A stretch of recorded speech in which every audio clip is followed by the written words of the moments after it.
谢谢发言人。湖北广电记者提问：近期加沙人道主义。So recently, the humanitarian situation in Gaza has attracted global attractions.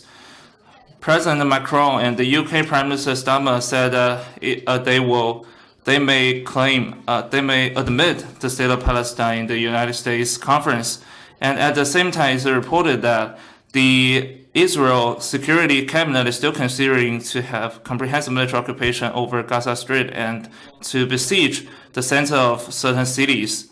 So what's your comment? China closely follows the current situation in Gaza and opposes Israel escalating military operations in the region.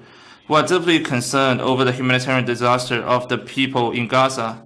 It has been 21 months since the latest conflict broke out, and the humanitarian situation in Gaza has never been so severe. The World Health Organization said in a recent statement that among 74 malnutrition-related deaths in Gaza this year, there have been 63 this month, including 25 children.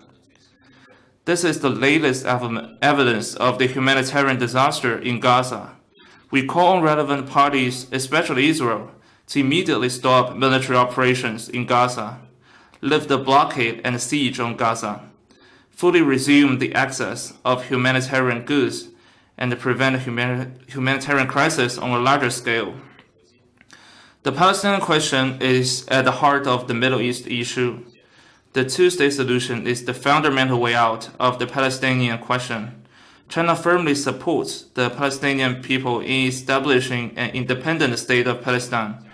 We stand ready to continue to work with the international community to end the fighting in Gaza as soon as possible, ease the humanitarian crisis, implement the two-state solution, and ultimately realize the comprehensive, just, and lasting settlement of the Palestinian question through the two-state solution.